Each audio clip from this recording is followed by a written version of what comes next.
Picture the night of May 29, 1832, inside a humble attic in Paris. A candle has burnt to its very end, its wick flickering feebly, casting a pale glow upon the sharp, anxious profile of a young man. His name is Évariste Galois. He is writing with a desperate ferocity, his shirt drenched in sweat. Outside, the dawn mist creeps silently onto the windowsill. In a few short hours, he must face a duel that is almost certainly a death sentence. He is so young, only 20, an age that should be spent basking in sunlight and love. Yet, on the margins of his manuscripts, he scribbles that heartbreaking phrase over and over, "Je pas le temps." I have no time. Tonight, let us sit by the embers of the hearth and follow this story, one you need not labor to remember, into the depths of his true life. It was a 20-year existence, fleeting yet profoundly concentrated, teeming with the wild fantasies of genius, the crushing pressures of the era, and the cold cruelty of fate. He seemed to foresee his own demise, but he feared far more that the world-changing truths he held would be interred with him in the dust. Let us quiet our hearts and listen to the final echoes of a soul racing for its life in the dark. The fractures in his story were actually traced back years earlier, to a fateful entrance exam. In that era, the École Polytechnique was the hallowed sanctuary for every dreaming genius, but for Galois, it was the altar of his humiliation. The examiner sat perched behind a high podium, scrutinizing the somber youth with the disdainful gaze one reserves for the mediocre. The proofs Galois dashed across the blackboard possessed a leaping logic akin to a divine oracle from the future, soaring far beyond the examiner's comprehension. When asked to explain steps he considered self-evident, the young man's pride and fury ignited. Believing the authorities before him were utterly unworthy of judging his intellect, he hurled a blackboard eraser directly at the examiner's head. That single toss did more than forfeit his future. It drove him into a defiant exile from mainstream society.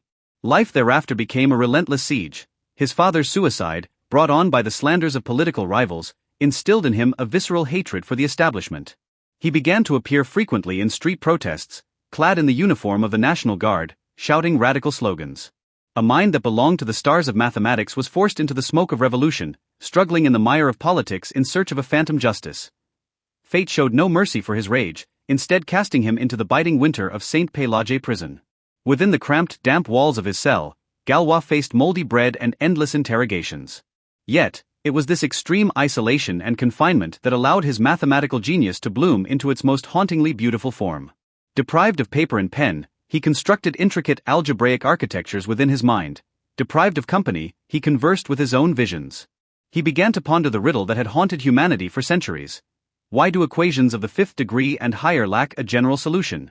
He no longer saw scattered, isolated numbers. Instead, he perceived a profound symmetry called groups, the fundamental logic governing the cosmos. Behind prison bars, it was as if he caught a glimpse of the very ruler God used to fashion the universe. His soulful quill sought to capture this ultimate abstract beauty, only to find that the world had long since forgotten him. Prison guards mocked him as a madman, while the academic elite ignored his submitted papers or carelessly lost them. He was like a lone wanderer walking through the dead of night with a lantern. The world around him was silent, and there was no one to translate his language. Released from prison and physically exhausted, Galois drifted into a mist even more lethal: love. The coquettish woman he mentioned in his letters, Stephanie, became the final straw. The records regarding the origins of his duel remain maddeningly vague. Some cite a political trap, others a matter of honor or a simple romantic rivalry. But in that sentimental month of May, Galois found himself ensnared in a gamble from which there was no retreat. His opponent was a seasoned marksman. He was but a scholar who had barely held a pistol. On that final night before the duel, he did not practice his aim. Instead, he relit his dying lamp. Knowing that after his death, these papers would be his only legacy, he began a frantic race against the Reaper. He compressed his life's work, the monumental theory later known as group theory, into a farewell letter to a friend. Every line of formulae was dashed off at breakneck speed, the handwriting warped by agitation, yet the logic remained desperately precise. He wrote at the end, "Ask Jacobi or Gauss publicly to express an opinion, not on the truth, but on the importance of these theorems." On the morning of May 30th, the light brought no hope, only the judgment of death. Galois stood upon the appointed meadow, surrounded by icy dew and the scent of damp earth. He looked at his adversary with no trace of fear, but rather a tranquility that felt like liberation. A single shot shattered the silence of the Parisian outskirts. A bullet tore through his abdomen. He fell into the tall grass. No one rushed him to a hospital. He lay there, utterly alone for hours, until a passing farmer discovered him. On his hospital bed, as his brother sobbed uncontrollably, the dying youth whispered a final comfort: "Don't cry, brother. I need all my courage to die at 20.